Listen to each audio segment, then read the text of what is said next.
ಮಕ್ಕಳಾಗಿರ್ತಕ್ಕಂಥ ನಮಗೆ ದೇವರು ತನ್ನ ಮಕ್ಕಳು ಎಂಬುದಾಗಿ ಕರೆಯೋದಕ್ಕಿಂತ ಮುಂಚಿತವಾಗಿ ನಾವು ಕೆಲವೊಂದು ವಿಷಯಗಳನ್ನ ಬಿಟ್ಟು ಬಿಡಬೇಕು ಎಂಬುದಾಗಿ ದೇವರು ಏನ್ ಮಾಡ್ತಾ ಇದ್ದಾರೆ, ಆಜ್ಞಾಪಿಸ್ತಾ ಇದ್ದಾರೆ. ಬಿಡಬೇಕಾದಂಥ ಸಂಗತಿಗಳನ್ನ ಬಿಟ್ಟು ಮಾಡಬೇಕಾದಂಥ ಸಂಗತಿಗಳನ್ನ ಮಾಡುವವರಾಗಿ, ದೇವರಿಗೆ ಒಳಗಾಗಿ ವಿಧೇಯತೆ ಉಳ್ಳವರಾಗಿ ನಾವು ಜೀವಿಸುವಾಗ ದೇವರ ಆಶೀರ್ವಾದ ಎನ್ನುವಂಥದ್ದು ಆತನ ಮಾತಿಗೆ ವಿಧೇಯತೆಯನ್ನು ತೋರಿಸುವಂತ ಪ್ರತಿಯೊಬ್ಬರ ಜೀವಿತದಲ್ಲಿ ಏನಾಗುತ್ತೆ ರೀ, ಕಾಣಿಸಿಕೊಳ್ಳೋದಕ್ಕೆ ಪ್ರಾರಂಭವಾಗುತ್ತೆ ಪ್ರೇರಿ. ಇವತ್ತಿನ ದಿವಸ ಅನೇಕರು ಬಿಡಬೇಕಾದಂಥ ಸಂಗತಿಗಳನ್ನ ಬಿಡದೆ, ಮಾಡಬೇಕಾದಂಥ ಸಂಗತಿಗಳನ್ನ ಮಾಡದೆ, ತಾವು ಪಾಪದಲ್ಲಿಯೇ, ಶಾಪದಲ್ಲಿಯೇ, ಅವಮಾನದಲ್ಲಿಯೇ, ದೇವರಿಗೆ ವಿರುದ್ಧವಾದಂಥ ಕಾರ್ಯಗಳನ್ನು ಮಾಡುವುದರಲ್ಲಿಯೇ ಸಂತುಷ್ಟಿ ಪಡುತ್ತಾ ದೇವರ ಆಲಯಕ್ಕೆ ಬಂದು ಎರಡು ಮಾರ್ಗಗಳಲ್ಲಿ ದ್ವಂದ್ವವಾದಂಥ ನೀತಿಯನ್ನ ಅನುಸರಿಸುವವರಾಗಿ ಇರುವ ಕಾರಣಕ್ಕಾಗಿ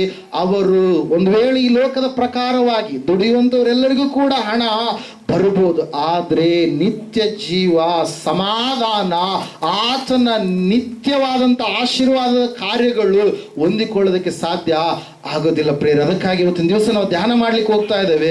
ಈ ಲೋಕದಲ್ಲಿ ನಾವಿರುವಾಗ ದೇವರ ವಾಕ್ಯ ಸ್ಪಷ್ಟವಾಗಿ ತಿಳಿಸ್ತಾ ಇದೆ ಪ್ರೇರೆ, ನೀವು ಕೆಲವೊಂದು ವಿಷಯಗಳನ್ನ ಬಿಡುವವರಾಗಿ ಇರಬೇಕು. ಬಿಡಲಾರದೆ ಅದೇ ಅವುಗಳನ್ನ ಮಾಡುವವರಾಗಿ ನೀವಿದ್ರೆ ಖಂಡಿತವಾಗಿ ಆ ವಿಷಯಗಳು ನಿಮ್ಮ ಜೀವಿತದಲ್ಲಿ ಶಾಪವನ್ನ ಬರಮಾಡಿಕೊಳ್ಳಂತ ಒಂದು ಸ್ಥಿತಿಯ ಕಡೆಗೆ ನಿಮ್ಮನ್ನ ನಡೆಸುವುದು ಮಾತ್ರವಲ್ಲದೆ ನಿಮ್ಮನ್ನ ಬಲಹೀನರಾಗಿ ಕುಗ್ಗಿಸುವಂತ ಸ್ಥಿತಿಯ ಕಡೆಗೆ ನಿಮ್ಮನ್ನ ಏನ್ ಮಾಡುತ್ತೆ, ಜಾರಿ ಮಾಡಿ ಅವುಗಳನ್ನು ತೆಗೆದುಕೊಂಡು ಹೋಗುವಂತ ಸ್ಥಿತಿಯ ಕಡೆಗೆ, ನಿಮ್ಮನ್ನ ಸಂಪೂರ್ಣವಾಗಿ ನಾಶನದ ಸ್ಥಿತಿ ಕಡೆಗೆ, ಬಲಹೀನತೆ ಸ್ಥಿತಿ ಕಡೆಗೆ ನಿಮ್ಮನ್ನ ಏನ್ ಮಾಡುತ್ತೆ, ಅದು ನಡೆಸುವಂತದ್ದಾಗಿದೆ ಪ್ರೇರ. ಅದಕ್ಕಾಗಿ ಇವತ್ತಿನ ದಿವಸ ನಾವು ಯಾವುಗಳನ್ನ ಬಿಡಬೇಕು, ದೇವರ ಮಕ್ಕಳಾಗಿರ್ತಕ್ಕಂಥ ನಮ್ಮಲ್ಲಿ ಯಾವ ಸಂಗತಿಗಳು ಇರಲೇಬಾರದು ಎಂಬುದಾಗಿ ದೇವರು ಆಶೆ ಪಡ್ತಾ ಇದ್ದಾನೆ, ಇಷ್ಟ